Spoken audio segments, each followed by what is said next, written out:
原来你说的围魏救赵是这个意思啊！山上的是太子，无极观里的是皇帝，孰轻孰重，他们心里有数。就怕风不害坚持不到我们放新炮。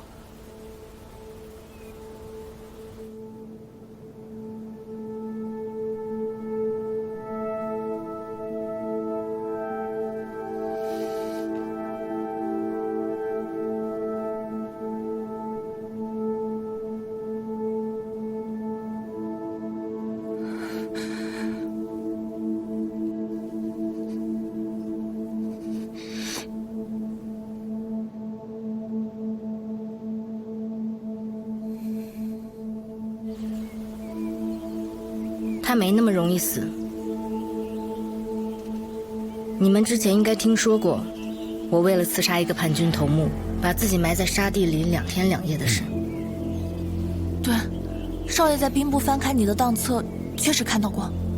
那是主人为了让我顺利加入千机卫，秘密修改了我的档册，把别人的军功加到了我的身上。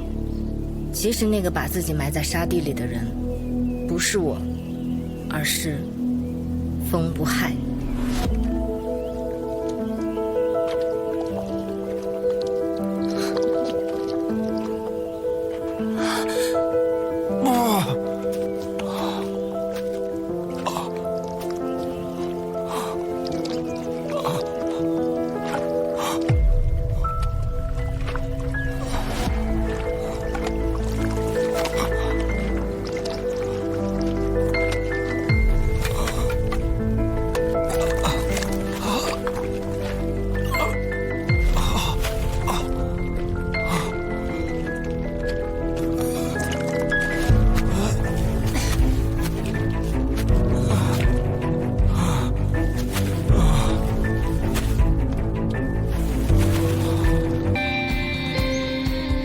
安全回来就好啊！要不是看你身上有这么多泥，我就抱你了。这个身上干净。可以过来试试。不了。山上还有人吗？大部分都走了，你那支信炮发得很及时，剩下的一些我们下山的时候都解决了。这个拿去擦脸。谢谢。这个公鸡是你绣的吗？那是凤凰。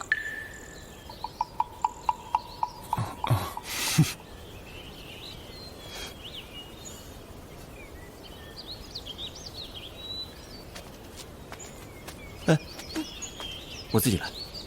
都扎了一整天了呢。我得赶紧回去。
娘，对不起。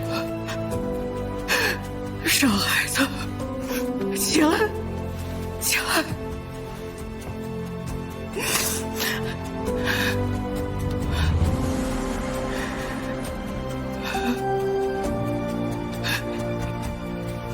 不哭了，娘。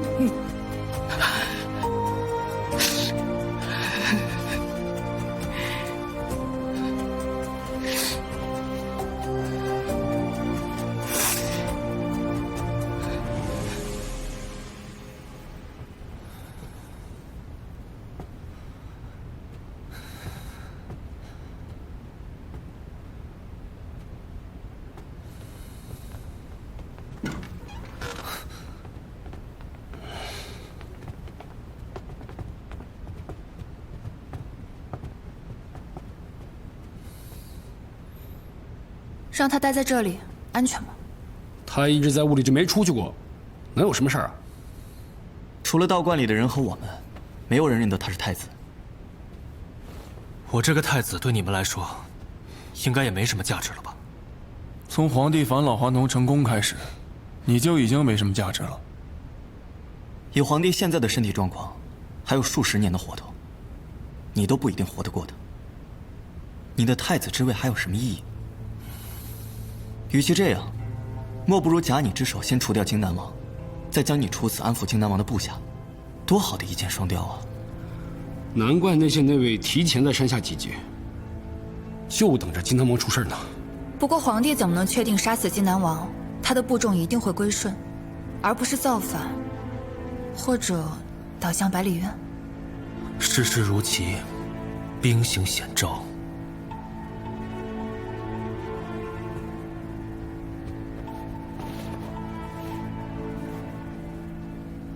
你们费尽心机把我带到这里，一定是想从我这里套出一些事情，但即使我告诉你们，也没有用。那就麻烦你说一下皇帝返老还童的事吧。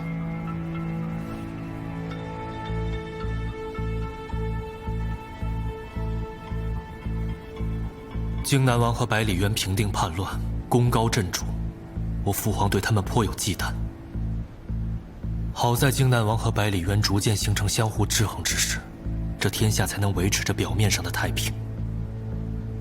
父皇日益衰老，又知我资质平庸，根基薄弱，他日若继承大统，荆南王和百里渊势必有一方会反，到时难免生灵涂炭。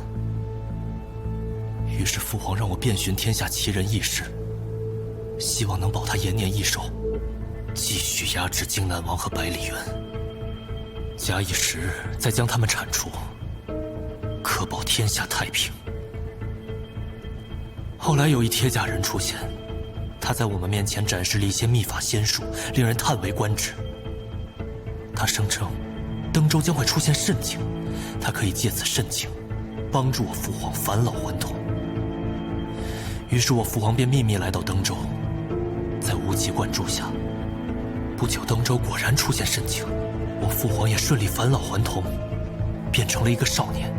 皇帝的魂魄占据了我弟弟的身体，那我弟弟的魂魄去哪儿了？这我也不得而知。包括铁甲人究竟是什么人？偌大一个城池是怎样漂浮在空中的？近200人是如何做到突然消失又突然出现？并且他们都得了失魂症。这些对我来说也全都是谜。你就把我们想问的问题都问了个遍。回答你不行，提问第一名。我是从你这儿得到的卷宗，证明你知道的还有很多。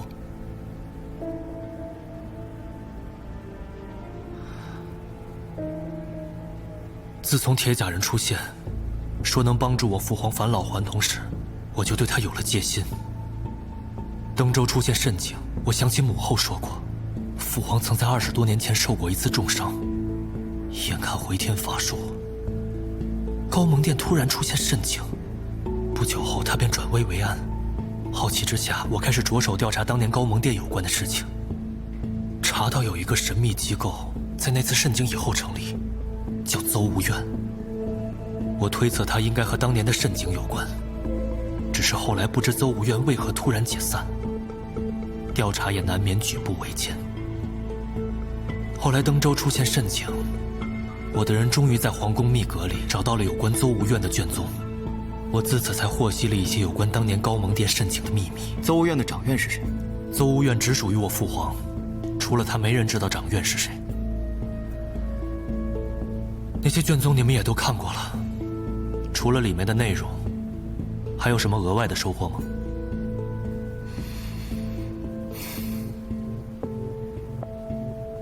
既然皇帝已经返老还童，你们为何还要留在登州？是铁甲人的意思。他说必须待在登州城方圆20里以内的地方，60日之后方可离开。他帮助我父皇返老还童，我父皇自然对他深信不疑。就只有这些了吗？我知道的就只有这些。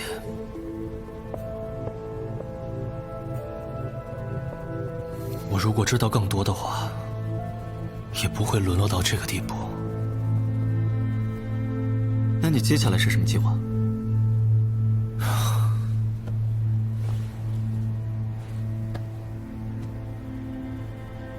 这么些年来，我帮助父皇应付荆南王和百里渊，殚精竭虑。荆南王一死，我也成了弃子。鸟尽弓藏，兔死狗烹，什么骨肉至亲，也不过是说说罢了。如今，父皇唯一的顾忌就只有百里渊了。那你是想找百里渊帮你？他怎么可能帮我？能给我个容身之处就不错了。什么意思啊？要放他走是吗？他手上可还沾着我父亲的血呢！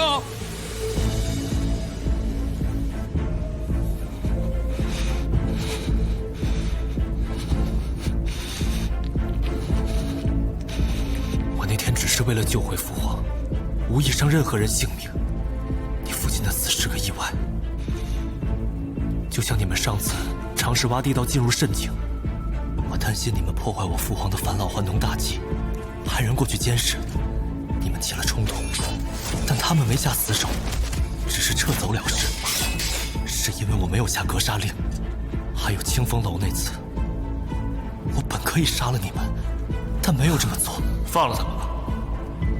很多事情是我无意为之，或者是不得已为之。对不住了。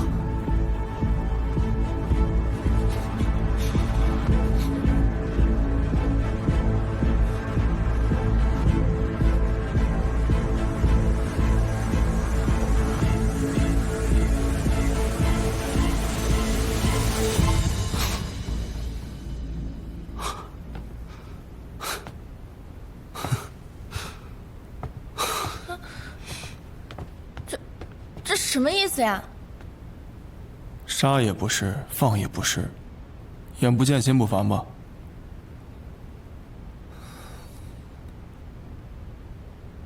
父皇此时一定在派人四处寻我，我留在这里，只会给你们添麻烦。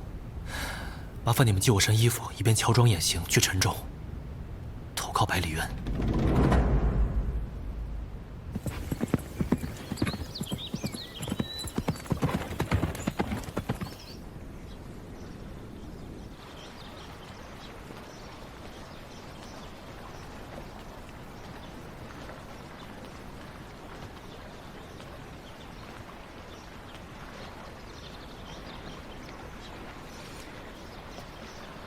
我以为你在房间里呢。以前在山里待惯了，不喜欢总在屋里闷着。你的状态比我想象中要好很多。你以为我会怎么样？折腾一通，结果却是一无所获，内心多少会有些沮丧吧？也不是一无所获。至少，我们知道皇帝要在登州城待满60天才会离开。我之前着急是害怕皇帝回到京城，我们就没有机会了。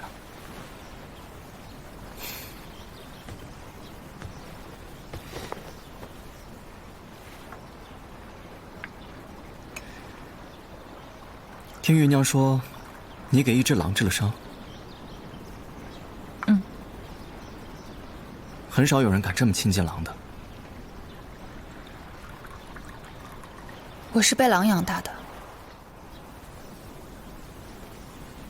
我爹临死前告诉了我一件事。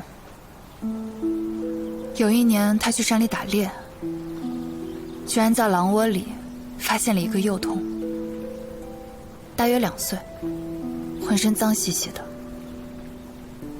狼窝里还有一个旧木盆，而那附近刚好有一条河。于是他推测，这个幼童应该是顺着河流飘到了这边，被狼叼了回来。你和那只狼一直同吃同住？但他觉得这并非长久之计，决定把我带走。恰巧这个时候，那些狼回来了，但奇怪的是，他们没有攻击我爹，始终和他保持着距离，任由我爹将我带走。所以后来，我们家就立下了一条规矩：绝不猎狼。那曾信是不是也不是你？但在我心里，他就是我亲弟弟。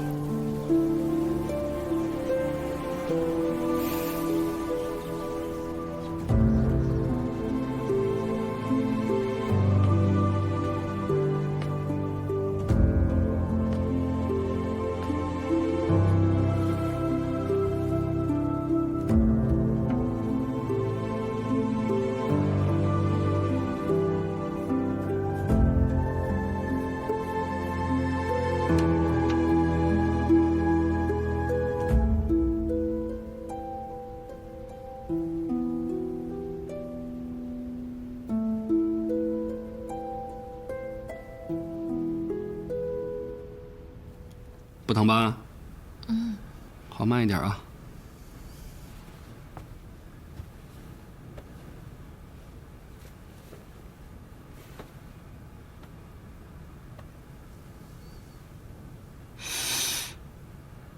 艾草，这个风不害有2下子啊，知道用艾草给你止血。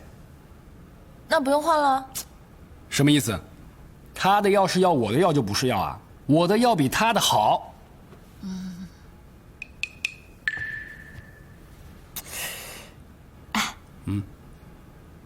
你知道风不害会用刀吗？这有什么奇怪的？他们从军的会用刀，不是很正常吗？他夜宵的时候还用枪呢。但是他用刀好厉害，比他用那棍的时候厉害多了。不就给你敷了个药吗？现在哪都好，在我这白吃白住也不说夸过我一句。哎呀，疼！别动。林寒，林寒，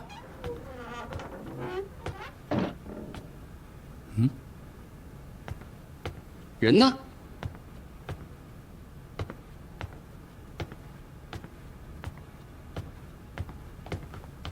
怎么了？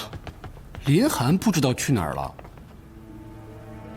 不对啊，曹生，看你的样子，背着我们鼓捣啥事儿呢？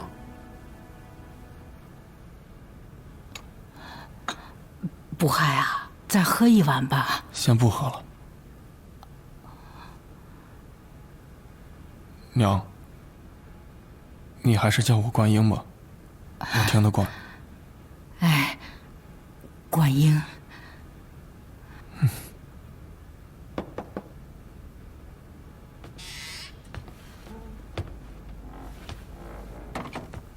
林寒不见了，彤彤是不是也不在里面？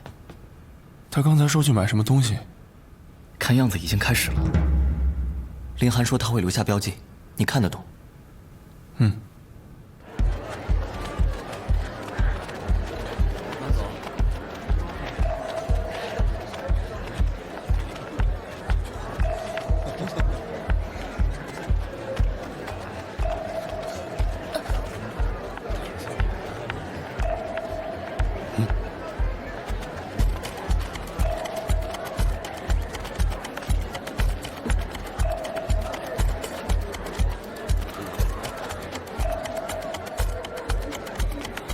这是玩什么呢？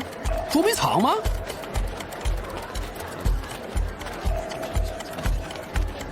诶，我知道了，这边。不是，这短信明明指的是这边啊！哎，喂，为什么？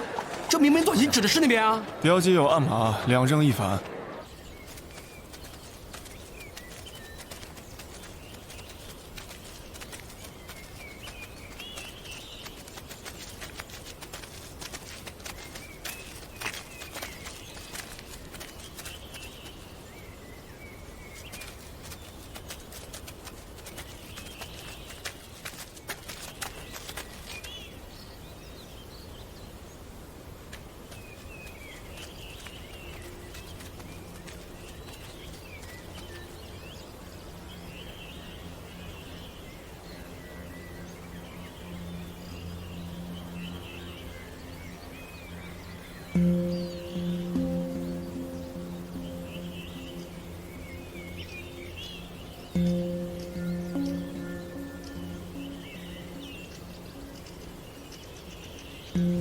哎呀，不管怎么样，要不先撤吧，我回去给他们治治伤。不走吗？你们先回去吧，我歇会儿。我现在也不想动。那我先走了，你们注意点啊。哎，你留下来是想跟我聊聊铁甲人手臂上的符号吧？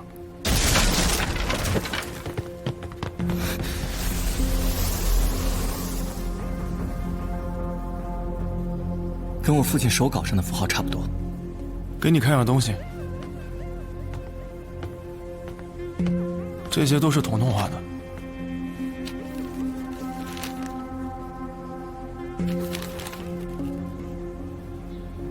彤彤，出来一下。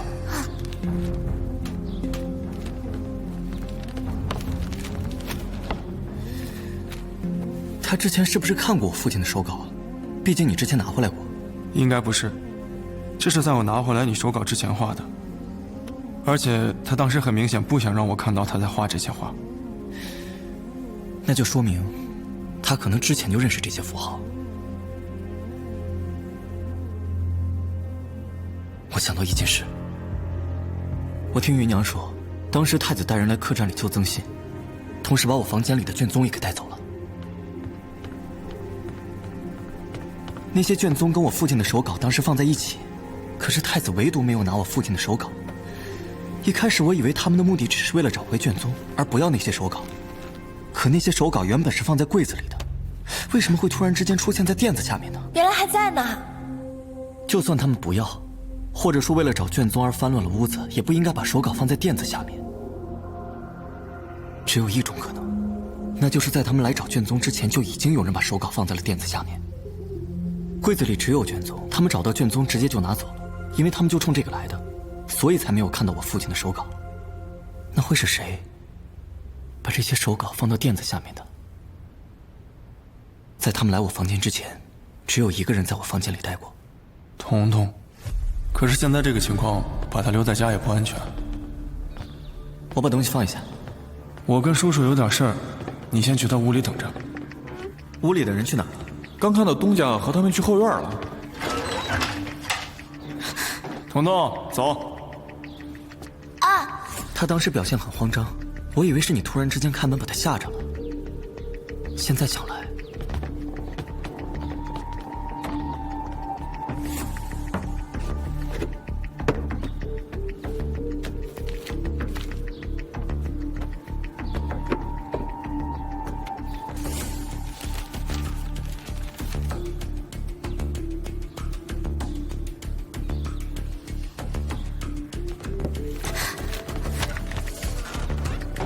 彤彤，走。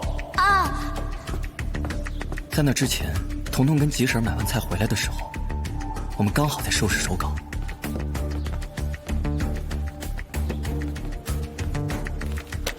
他肯定是看到了手稿上的符号，所以才会再次翻看。可是作为一个小孩，他的好奇心是不是太过执着了？而且他画这些符号，是在这件事情发生之前，也就说明他很早之前就认得这些符号。他之前有画过这些吗？我的意思是，在他失踪之前。他失踪回来之后变得很奇怪，比如说，他之前很害怕听到铁铲磨铁锅的声音。我听不了这样的声音呀。但现在听到好像没什么反应。婆婆，我来帮你吧。我教过他功夫，还经常训练他，可现在他也忘了，而且连基本功都不会。我之前听说过失魂症，不过只是记不得之前发生的事情。害怕的东西还是会害怕，学会的东西也不会忘得那么彻底。比如说，一个人如果怕蛇，他还是会继续怕蛇；一个人会水，也不会因为得了失魂症而变得不会水。尤其是不可能突然之间认得这些符号，除非他跟曾信一样，已经不是他本人了，他的身体里是另一个魂魄。曾信之前是有功夫底子在的，现在连我也能轻松把他制服。因为皇帝，他不会功夫。皇帝如果会功夫的话，当年秦征就不会被俘了。据说当时俘虏他的就是一个普通的小兵。可是那张祭祀仪式图又该怎么解释呢？那皇帝想附身到曾信身上，那他一个人的精元肯定是不够的，所以他才抓了这么多人。而那些人就像祭品一样被吸食了精元。图中间只做了一个人呢。根据我们的推测，应该只有曾信一个人换了魂魄。这些都是我们的猜测，那张图真正的意思未必是我们想的那样。你没有问彤彤，他为什么要画这些东西吗？在没有完全确定之前，我不想打草惊蛇。你是不想面对他已经不是彤彤的事实吧？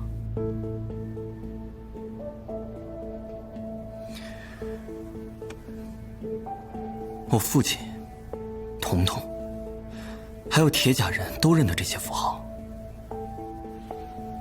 他们之间肯定存在着某种关系。刚才铁甲人砍向我的那一刀突然停下了，很有可能是因为我护着彤彤，铁甲人怕误伤到他。彤彤之前翻看这些手稿，说明他对他很感兴趣。如果你信得过我，我想设个局试试他。什么时候？还不确定，等到合适的时机吧。但他如果上钩了，你会知道的。虽然现在我还有伤，但你需要帮忙的话，我需要你的帮忙，但你不需要进山里，是另一件事。我们出去以后，希望你盯着风不害的女儿彤彤。彤彤，人不可貌相，说的就是这个意思。我们会留门，彤彤可能会进入我的房间，取我父亲的手稿。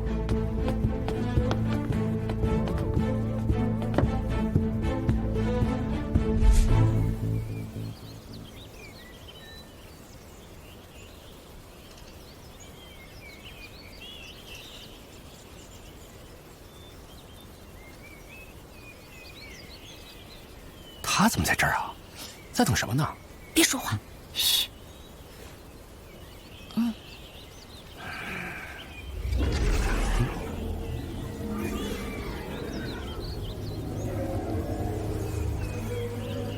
一会儿无论发生什么，都别出声音。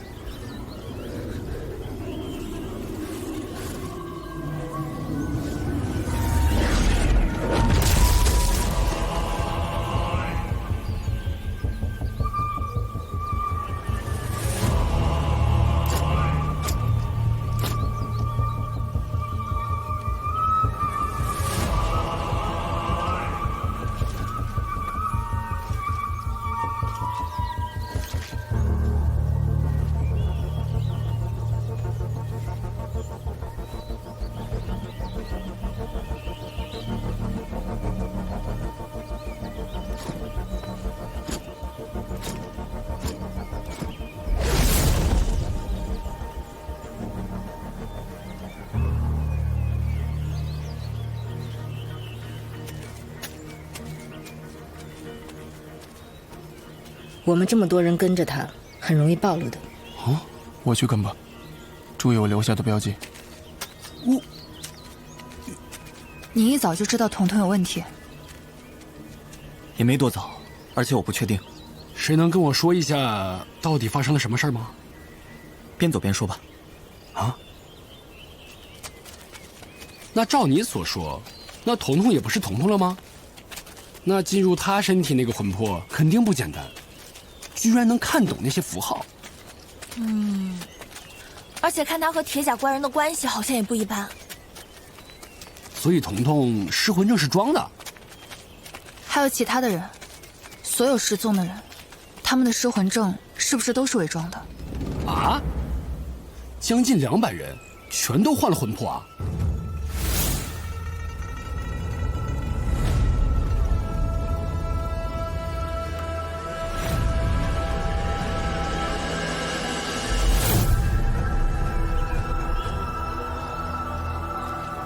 也许彤彤那儿有答案。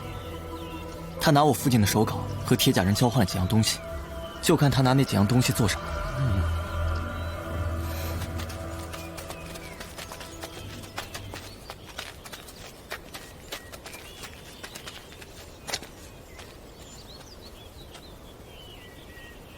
少爷，我可找着你了！哎，耿师爷，你怎么到这儿来了？少爷，不好了，又有不少人到老爷的坟上去搞破坏了。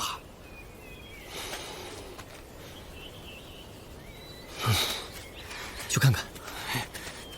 我去吧，你们继续跟着记号走。你不在，我们怎么看得懂？你看懂了吧？你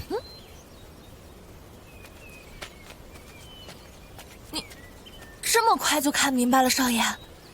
曾倩，你也看懂了吧？啊？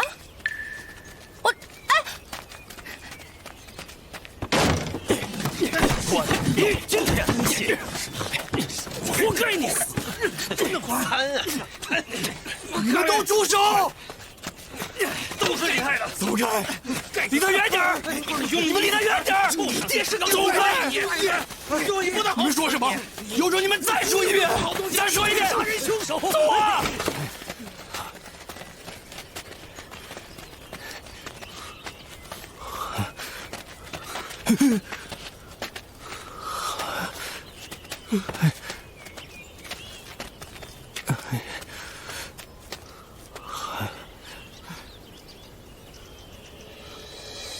等一下，这个伤口不太对劲。你之前说他是为了救你而死于意外，但从伤口来看，不是意外。不是意外，我亲眼看到的。亲眼看到的就是真的吗？这个伤口并不平滑，刀应该是捅进去之后，往心脏的方向又绞了一下。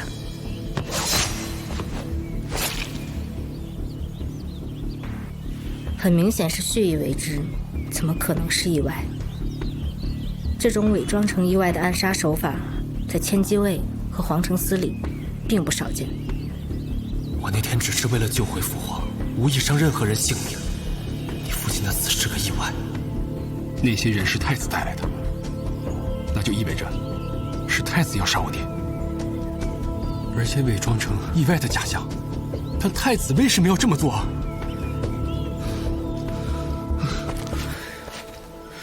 我还把他给放。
怎么样？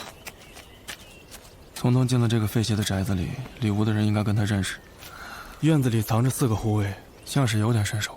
他们对彤彤亮了刀，但没动手，所以彤彤现在应该没什么危险。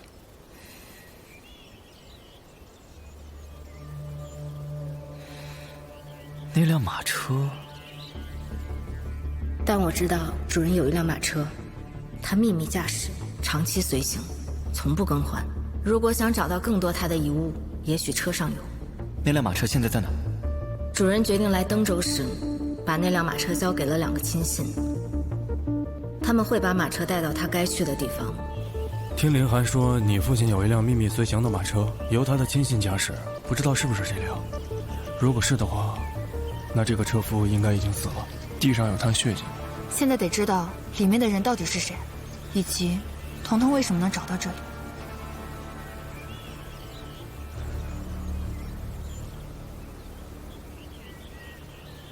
堂堂太子，为什么要杀一个区区的县令呢？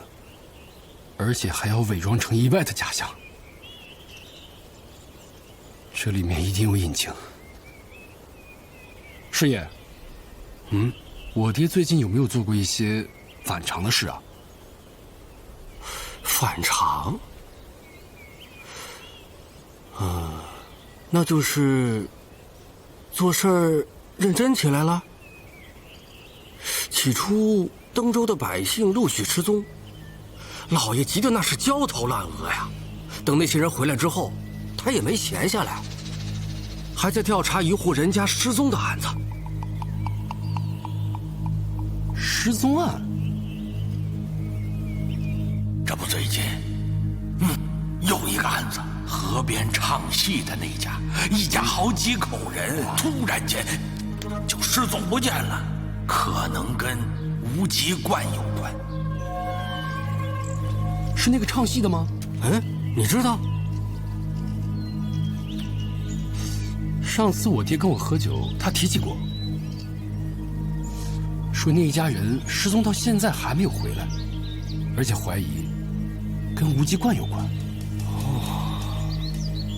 难怪知州大人来信，劝老爷千万不要动无极观，因为里面住的是皇上他们。杀我爹的是太子，那个戏子失踪，应该和他有关系。但太子为什么要对一个戏子下手呢？除非他不是一个普通的戏子。师爷，这个戏子叫什么？他住哪儿啊？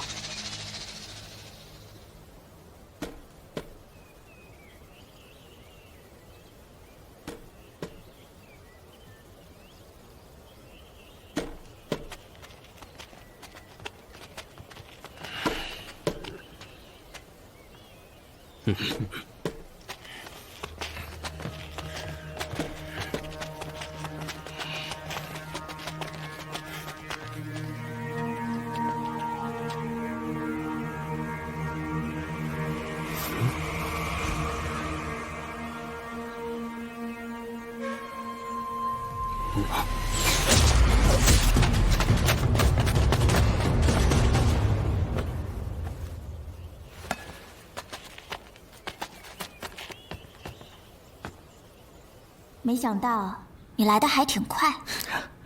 运气好，刚好就在这附近。曹建德的马车来登州好些天了，谁能想到，这普普通通一辆马车里，居然别有洞天啊！皇帝就在登州，你可是百里渊的左膀右臂，还敢来这儿？万一出了什么事，皇帝和百里渊的平衡可就彻底打破了。你我是因为都要找这辆马车碰巧才遇上的，皇帝不可能觉察到我的行踪，即使觉察到，因为他在登州，反而不好对我下手。撕破脸这种事儿吧，不好看。那屋，你进去了吧？都有些什么？还没来得及好好参观，你就来了。东西都已经给你了，我知道的，你们也知道。不一样，你更了解他。一会儿再进那个屋子，你很可能有新的发现。希望你能够好好跟我们合作，把新的发现跟我们分享。我之前说过，我们可以交易，但没必要合作。这不就是交易吗？你知道，我完全可以不让你进那个屋子的。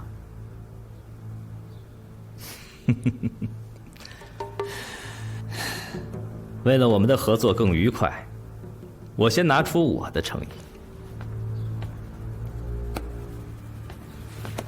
这是我从里面得到的，这上面记录的是加速方法，没想到曹建德已经琢磨出来了，但是我还没找到最重要的东西。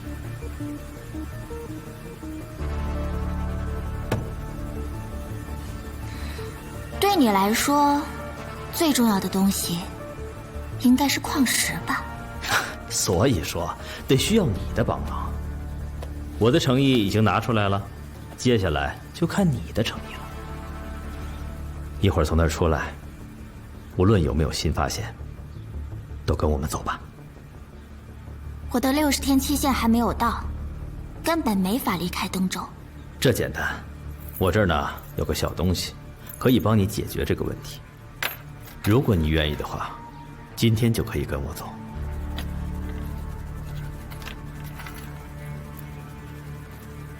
比起这个，我还有一样东西你更需要，就像我需要矿石一样。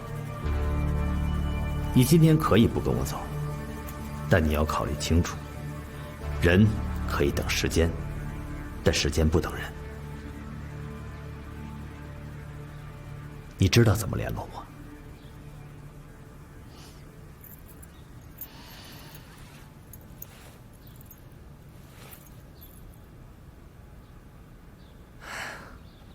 哦，有人来袭！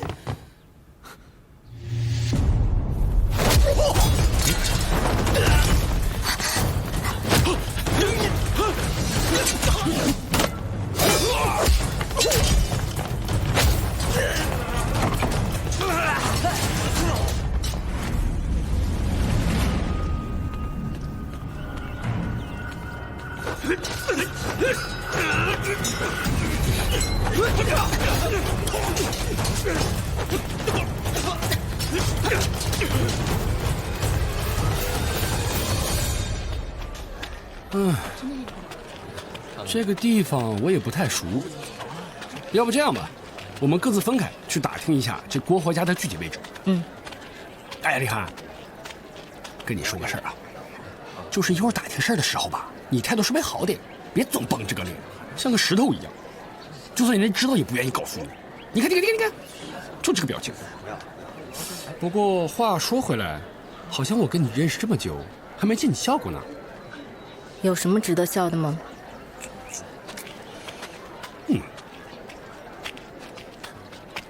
笑一下怎么了？哎呦，没事吧？哎，无妨，抱歉，小哥。哎。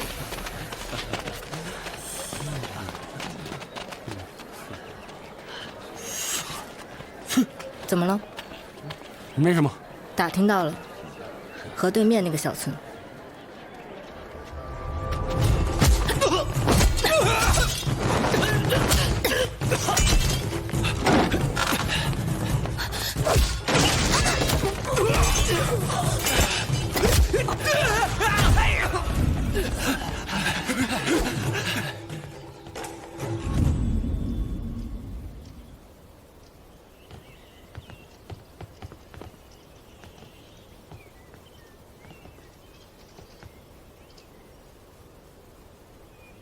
刚刚那什么人？你刚才和那个人说话，我们都已经听到了。他是百里渊的人。他提到的加速的办法是什么？说的矿石，又是什么矿石？你们还提到了一个屋子，但我在里面看了，所有的房间都是空的，什么都没有。那个屋子在哪儿？你认得我父亲手稿里的那些符号？他一定是提到了这辆马车，所以你才找到这儿的，对吗？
记得给明叔厚葬。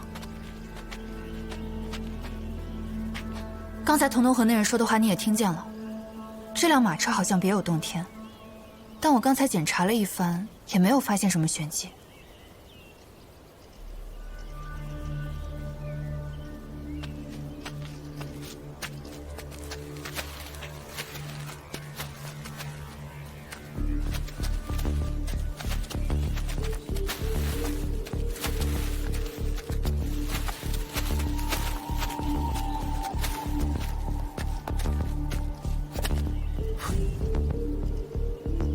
既然你什么都不说，这马车也没留着的必要了，不如直接烧了。住手！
芸娘，为了安全起见，你去门口守着。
就好像传说中的法术一样。如果这是你父亲留下来的，那他的真实身份也极其不简单。比起铁甲人，有过之而无不及。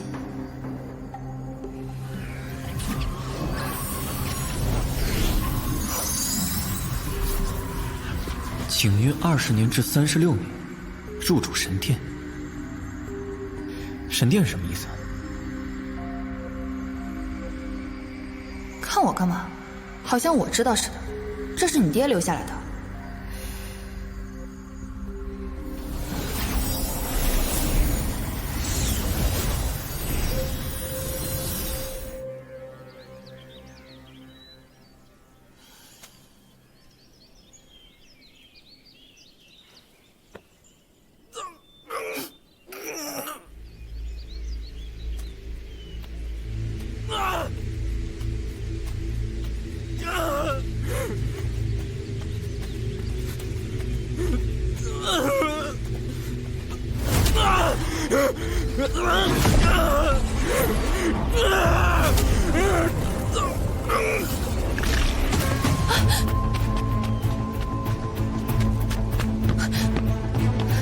少爷，铁甲怪人又杀人了，他隐形了，我看不见他。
彤彤，彤彤，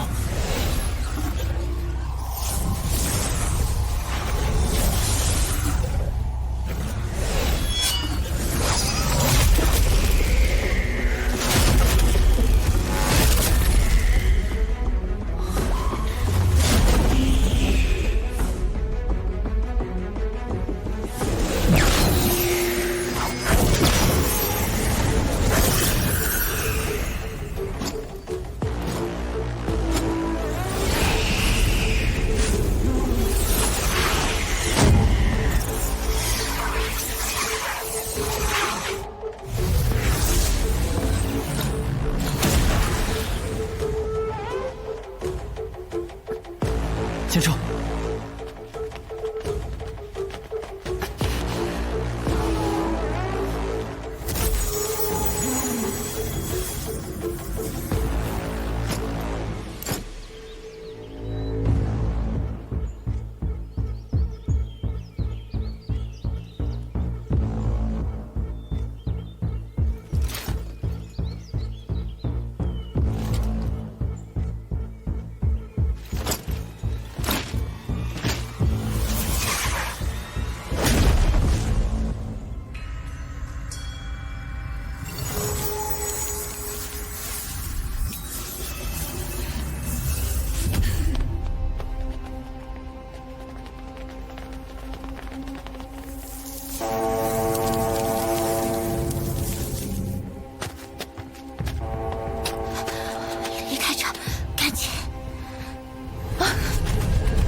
子干什么了？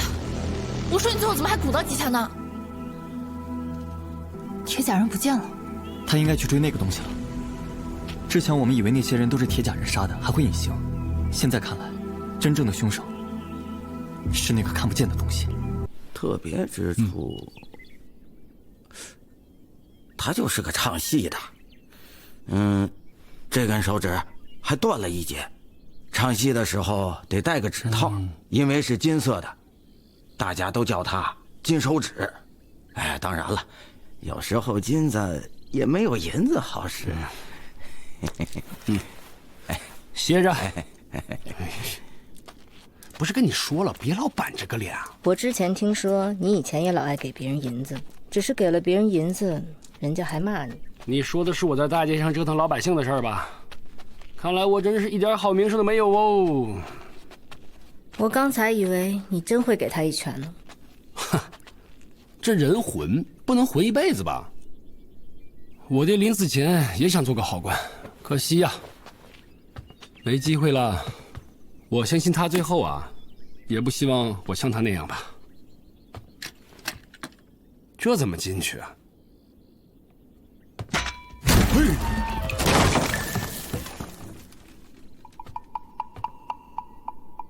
就是你们高手，都是这么这么大。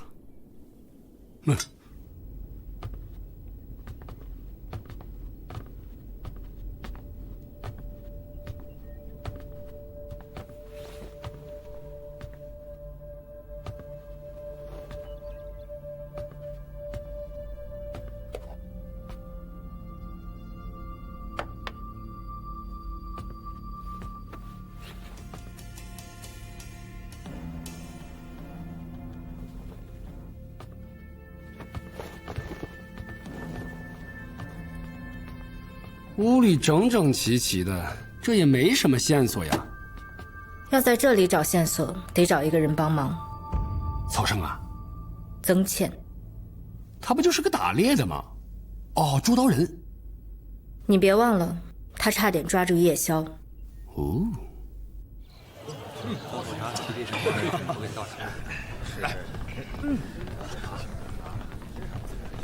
哦，对了。铁甲人给彤彤那几样东西，我们得先拿走。哎，曾倩，来，帮个忙，走。干嘛？这边还有事呢。哎，有什么事是曹生搞不定的？我这边需要你。哎呀，走了。啊？什么？一辆马车里面有那么大的房间？这太扯了吧？那照你这么描述，跟彤彤见面的那个人，就是我在小巷里碰到的那个人。我又把歹人给放了，这是第2回了。第1回是谁？太子啊，就是他杀了我爹。我觉得他杀我爹的事儿，一定跟这个郭怀家失踪案有关。林寒，这门是你踹开的吧？哎呀，厉害啊！这刚到门口就展现出你的实力了。但是你怎么知道这门不是我踹的呢？难道你看到上面林寒的脚印啦？你没这么大力气。看不起谁呢？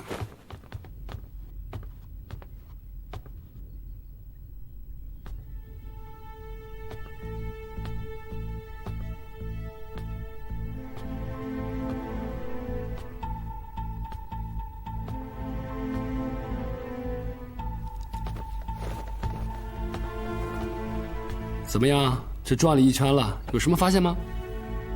他们是在夜里不见的。你怎么知道不是在白天啊？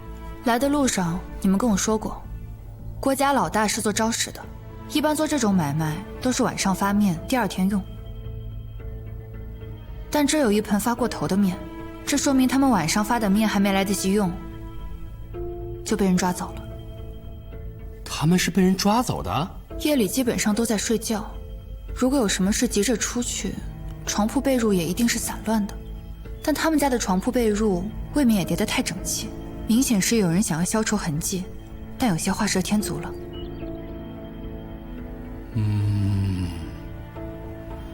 大晚上一家子被抓，一点动静都没有。那只有一种可能。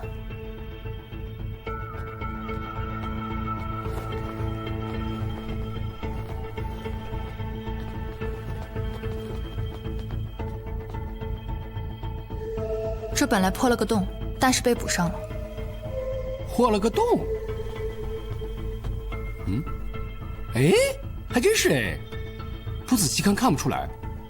不过就算破了个洞，人家修补上不是很正常吗？修补很正常，但补得这么细，几乎没有痕迹，就不正常了。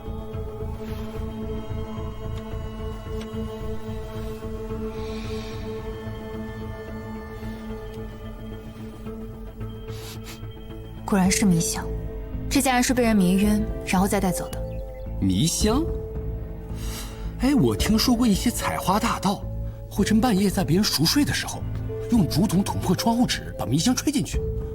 哦，原来这个洞是这么来的。这个迷香是不是有曼陀罗花和乌头草的味道？你怎么知道？这是千机卫专用的迷香。还有这种修补窗户纸的方法，也是我们常用的。你是说这一家人是被你们千机卫给抓走的？我们的韩字营已经解散了，不太可能和他们有关系。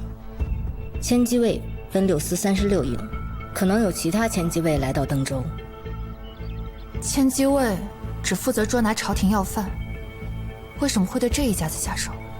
下手的应该是太子，我爹也是为了查这个案子才被杀的。这里面有极大的秘密。如果真的有其他千机卫来到登州的话，想找到他们，应该不难。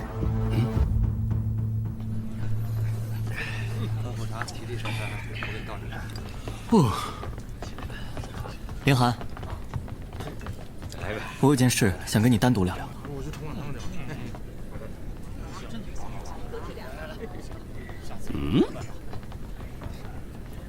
我也上楼去看看彤彤啊。我不是跟你说了，他不是彤彤吗？但身体是啊。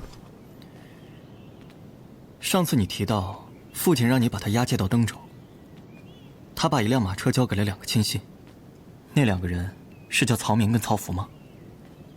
名字我不知道，一个40多岁，身材微胖，会点功夫；另一个50多岁，慈眉善目。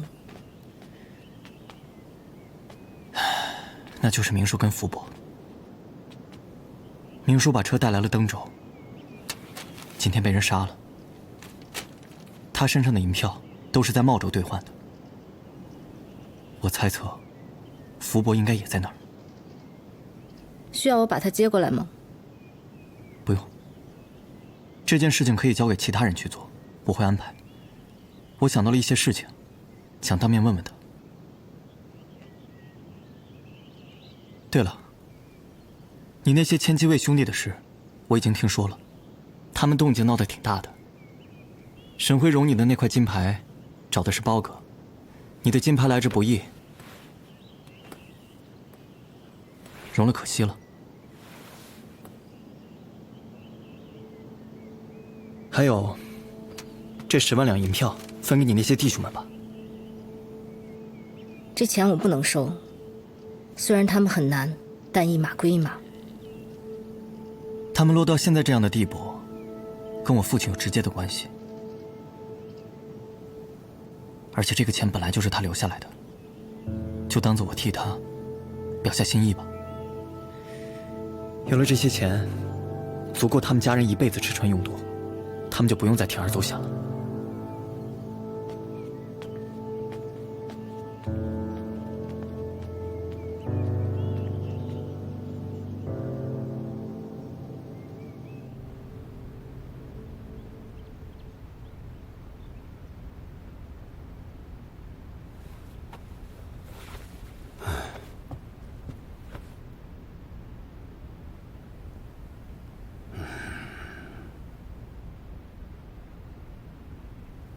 行了，别装神弄鬼了。我知道他没什么大碍。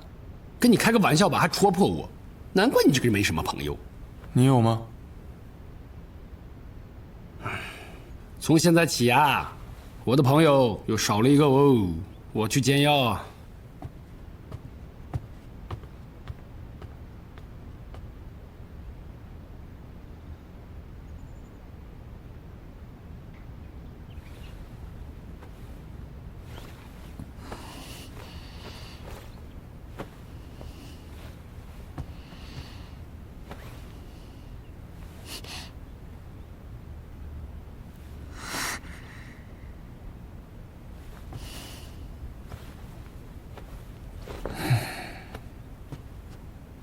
们趁我不大清醒的时候，把我东西都拿走了。其他人都问我很多问题，你怎么不问？问了你也不会说。你难道不好奇我到底还是不是彤彤吗？我希望你是。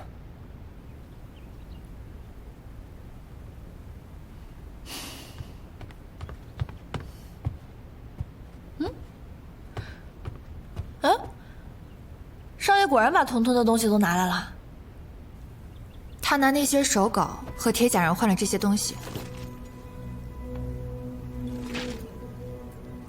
看起来稀奇古怪，但应该很重要。重要？这东西看着没什么用啊。我在马车的那个屋子里见他也按了这个。这东西的作用应该是可以快速的向铁甲人发出求救信号，因为他当时按了之后，铁甲人很快就出现了。不是，我刚按了好几下呢，那铁甲人是不是很快就要过来了？我刚才也按了。啊？彤彤按的时候它会发亮，我们按的时候它一点反应都没有。所以这些东西应该只有彤彤可以用。吓死我了！那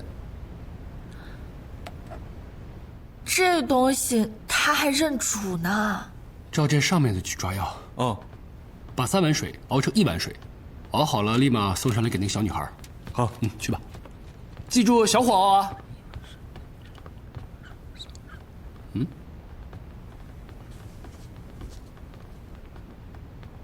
哎，曹胜，我听曾倩说，那个铁甲怪人一直在追着一个看不见的东西在打呀，听起来像是鬼呀。风不害呢？在屋里呢。哎，一起聊聊吧。那彤彤在屋里得有人看着。我来吧。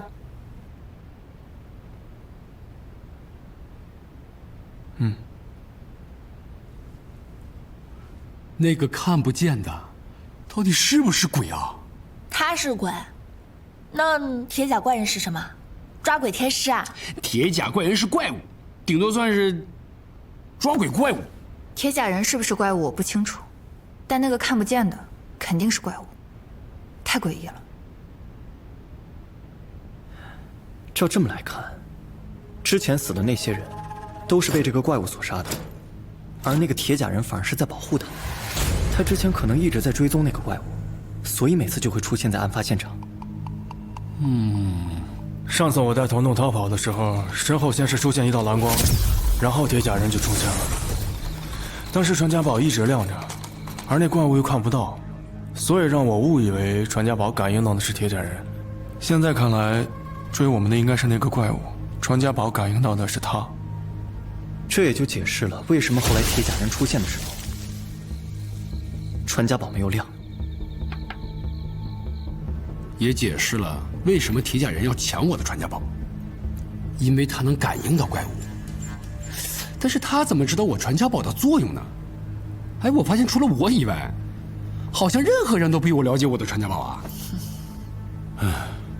假设所有失踪回来的人，都和曾信、彤彤一样被换了魂魄，那铁甲人把他们放回来，用来保护他们，也就合理了。可是那些魂魄到底是什么人？追杀他们的那个怪物，又到底是个什么东西？这些彤彤应该知道，但是不管咱们怎么问，他都不肯说。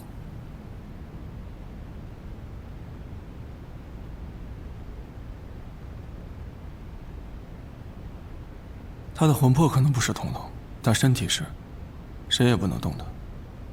这样做可能有点自私，但是……理解。如果是阿信，我也会和你一样。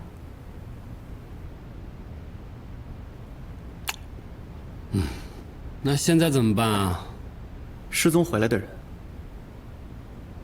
又不止他一个。虎子，你是不知道，你失踪之后，三爷把整个登州城都快翻过来了，你说够不够，哥们儿？啊，三哥仗义，我敬你。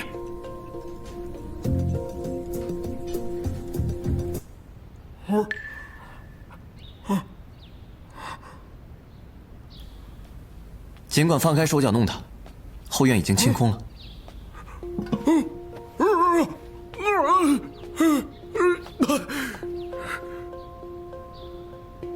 我知道你不是王虎本人，只是占据了他的身体。说吧，你到底是谁？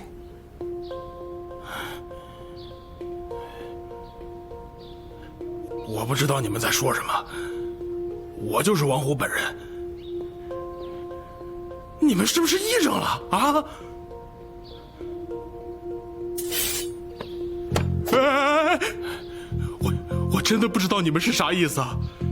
剁我手也没用啊！我现在问你，你肯定不说，因为你赌我不会动手。那我告诉你接下来会发生什么，我会切掉你的一根手指，你肯定会很疼，但你还会咬着牙说自己不知道，以为我会信。但我不会就此作罢，我会切掉你的第2根、第3根，你肯定会受不了，一定会说。到那时，你的几根手指都没了，而且再也长不回来，你一定会后悔自己为什么不早说。所以，为什么不早说呢？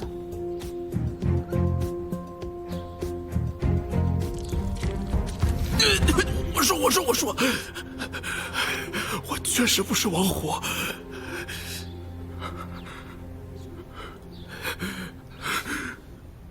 那你是谁？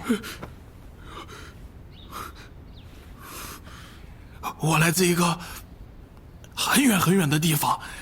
很远的地方是哪里？说了你也不知道。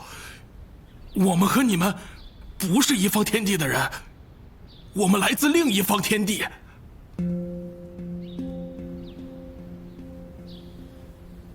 你的意思是说，你们是天外之人？可以这么理解。你的魂魄占据了王虎的身体，那王虎的魂魄去哪儿了？有什么办法可以让他回到这个身体里？不知道。那你是怎么进入到这个身体里的？我来这儿之前呢，一直在昏迷。醒来之后呢，就变成你们口中的王虎了。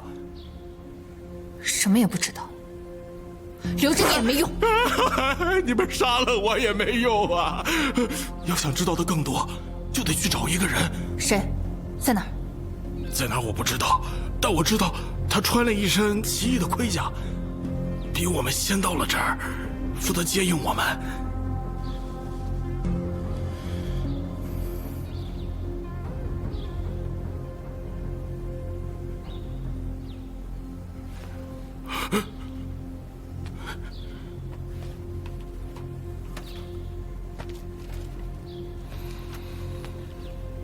这些符号你认识吗？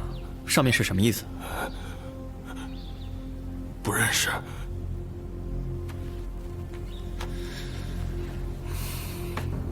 不要逼女侠再动手。这些符号是我们那儿早就弃用的一种文字，只有很少人掌握。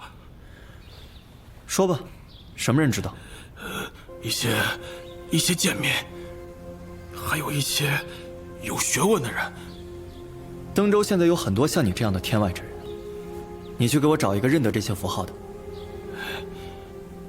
据我所知，登州城没有一个人能懂这些，不信你可以去问问。为什么你们写的字和我们不一样，但说的话却是一样的？我们那儿专门有一种东西，帮我们掌握这些。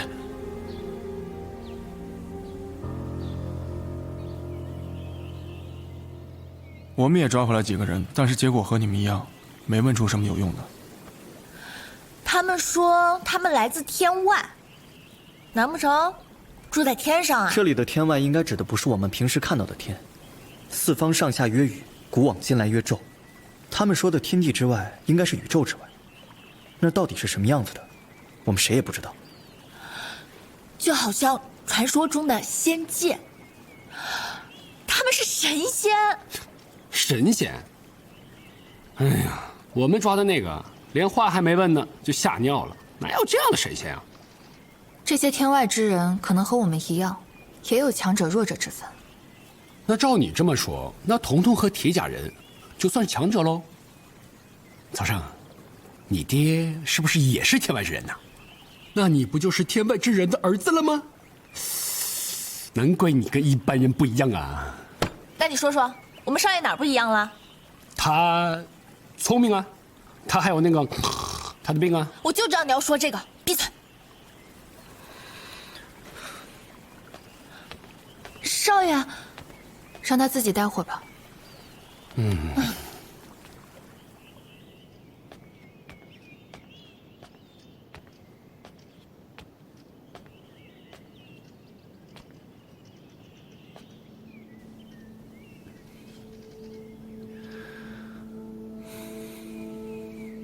爹爹，那座城是不是不好找啊？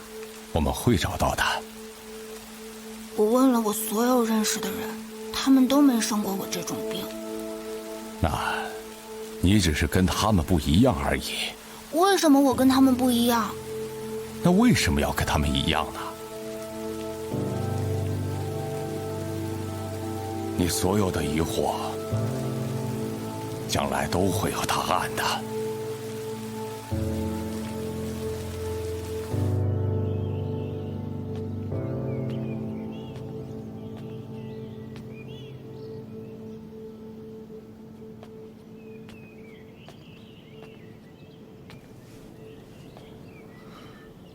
彤彤带的那些奇特之物，作用诡异，竟让我想起之前在牢里的时候，我父亲使用的异常之术。他将手指点在我的额头上，我便瞬间到了城外。现在想来，他使用的应该是跟那些物件一样的东西。你真觉得你父亲是天外之人？如果蜃景出现代表天外之人的到来，那么23年前高蒙殿的蜃景，就意味着他们已经来过了。那么，我父亲有可能。高蒙殿那些人后来不都被那个看不见的怪物杀死了吗？卷宗上记录的不一定是全部的人。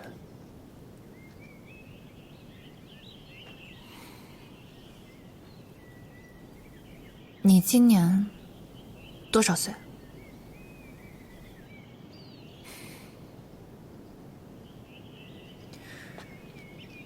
你是想问，我父亲到底是不是我亲生父亲吧？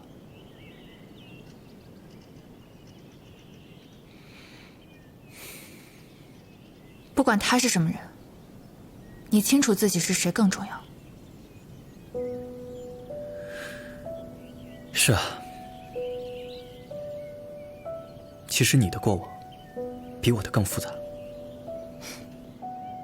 过往复杂不怕，怕的是困于过往，耽于眼前。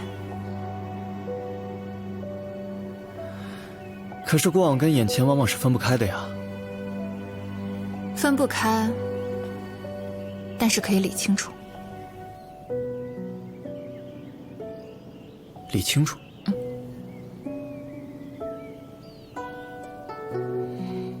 也对，过往是过往，眼前是眼前，先解决眼前事吧。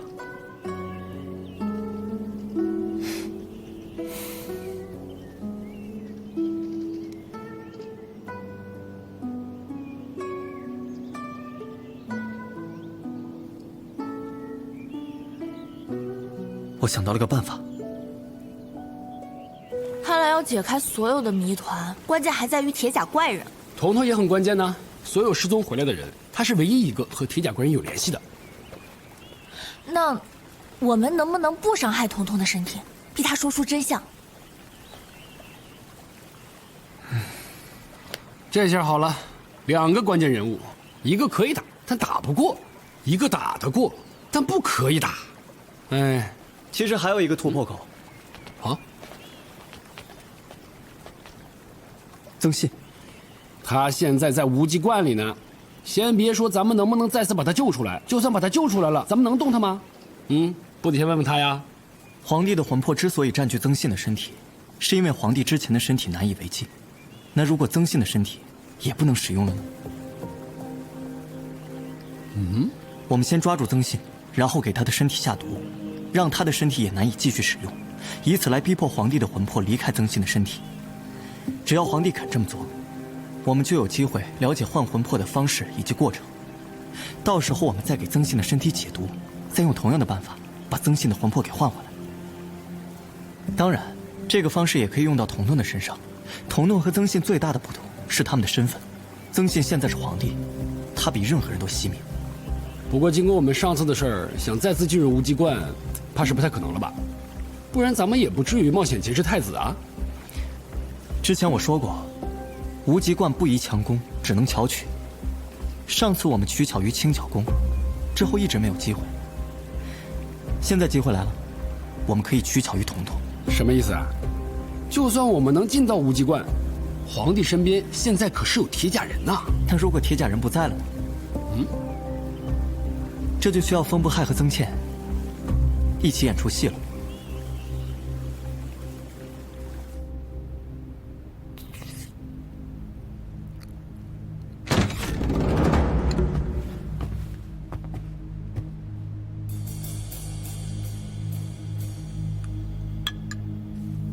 童童，我还是叫你童童吧。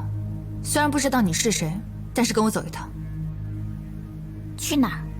去个安静的地方，我有话问你。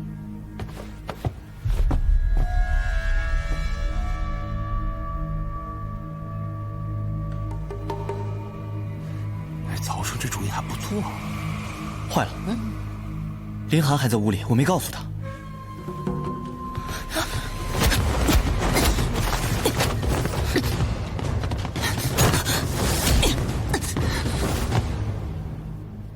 你干什么？他不是童童。风不害不在，你不能带他走。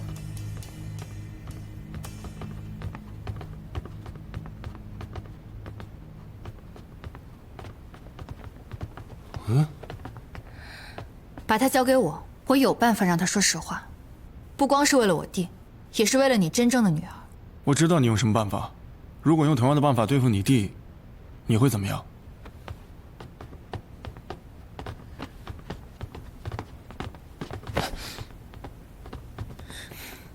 要去哪儿？先回家。那婆婆呢？之后我会跟她解释的。你在这儿已经不安全了。哎呀，别演了，别演了，走了，走了。你们在做戏？刚才忘记跟你说了，对不住。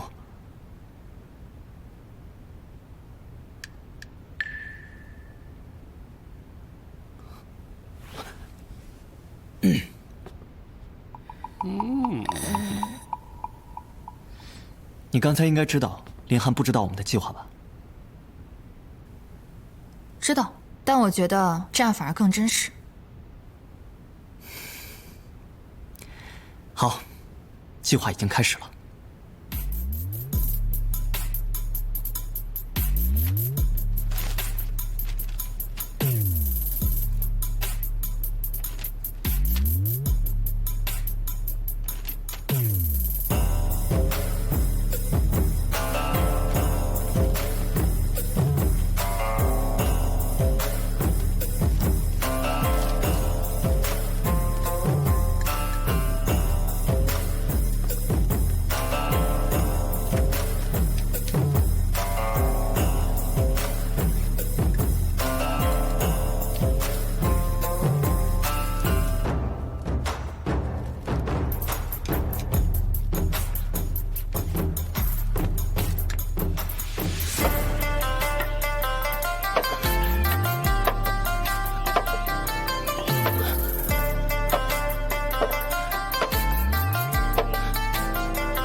一定要控制好距离啊，别伤着咱们曹公子了。哎，后面的4个兄弟啊，一定不要踩着绳子了啊，注意安全，跟曹公子保持好距离。还有，看好这个轮的速度啊。好，哎，知道了。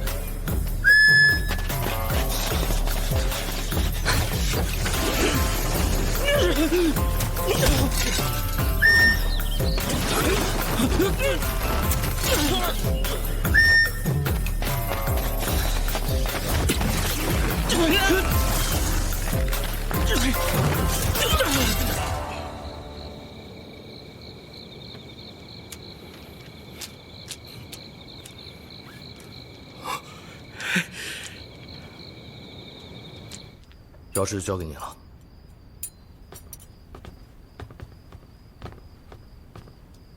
我把这个院子租下来了，在这儿多住几日。为什么不在家里住？一定要来这儿住？对你来说，现在在这儿比较安全。你担心那个怪物？我是担心曾谦。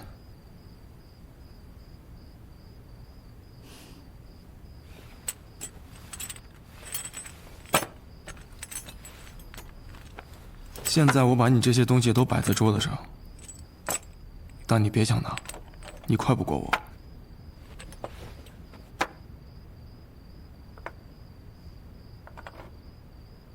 这个像警示的东西，应该是让你离开登州的。不过现在我们距离登州不到10里，你暂时应该用不上。这个是你向铁甲人发求救消息的，而这2个。我暂时还不知道有什么用。总之，这些东西我先替你保管，等你有危险的时候，我再把它拿出来给你，起码保证你能及时把铁甲人叫来。就怕那个怪物已经来了，铁甲人还来不及救我。那也好过他现在就把你带走。这是千机卫常用的一种毒药，毒性很强，不会立刻发作，有解药，应该可以达到你们想要的效果。你的手配置这一类毒药都需要一种名叫仙居的草药，用手将其碾碎，掺入其中，可以延缓毒药的发作时间。这种草药本身无毒，却有腐蚀性，所以没事，过几天就好了。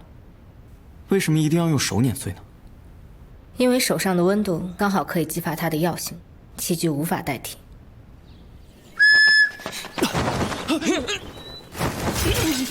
好，非常好，我们一会儿再保一遍。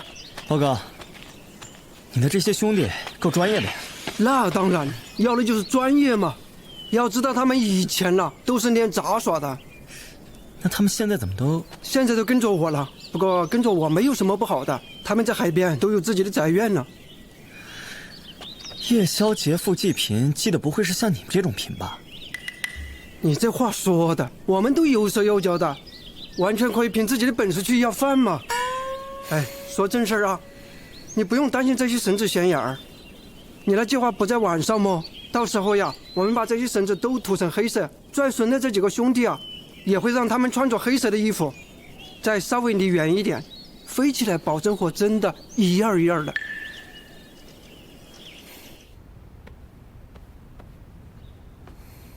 扣子开了。嗯。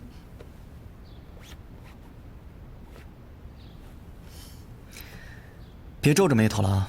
别忘了之前跟曾倩进出无极观的人也是我。少爷，要不还是我去吧？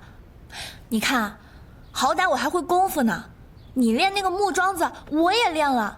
你不就是为了跟那个铁甲人差不多高吗？我也差不了多少，大不了我再垫高一点。放心吧，这不是我第一次见皇帝了，就他那个功夫还不如我呢。对了，记得把针准备好。啊？长的还是短的？跟上次一样。又是长的。嗯。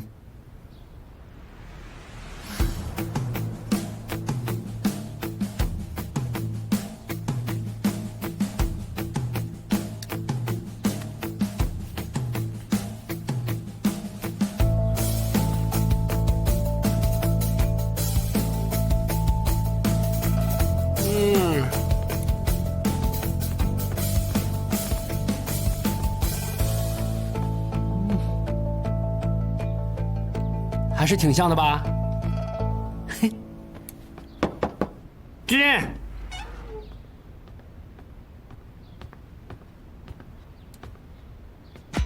我抓了个千机卫。果然还有其他千机卫在登州啊！雨字营的。上次太子带人劫曾信的时候，根据你们的描述，他身边带着个女护卫。现在看来，应该是雨字营的统领南宫羽。那你是怎么抓到他的手下的？我们千机卫有自己的联络方式。哎，曾宪，不，太子殿下，包哥的妆呢，我已经化好了。如果没有其他事情呢，我要出去一下。嘿嘿，退下吧。嘿，学得有模有样的。等一下，你还得易容成另外一个人。又变谁呀？不是你就行。我。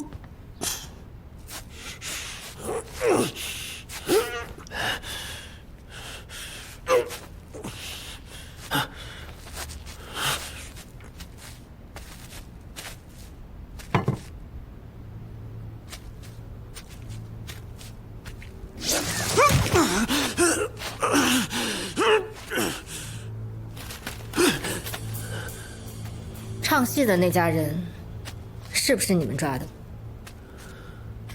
为什么要抓他们？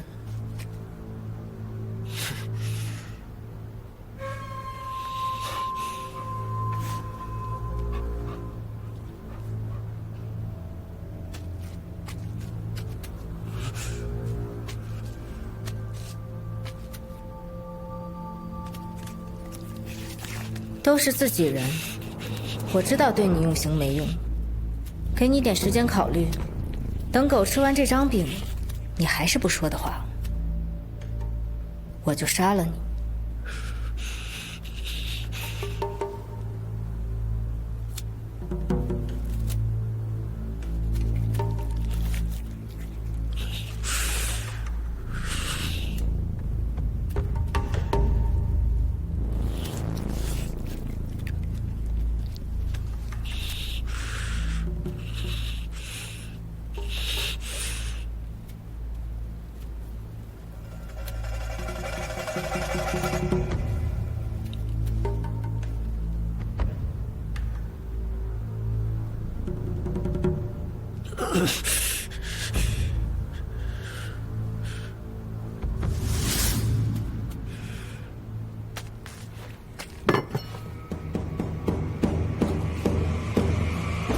报！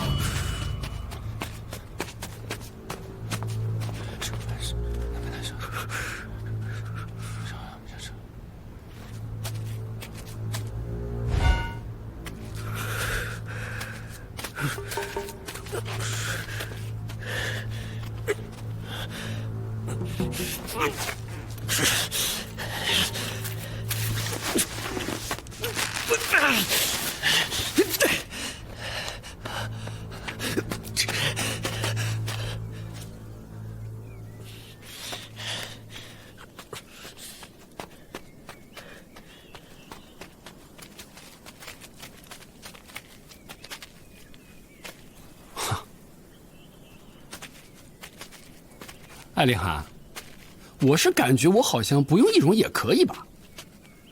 你谢公子在登州……哎，行了，别说了，我知道你要说什么，我太出名了是吧？听这话听得我耳朵都起茧子了。不过你让我帮你演这出戏，你也不告诉我为什么呀？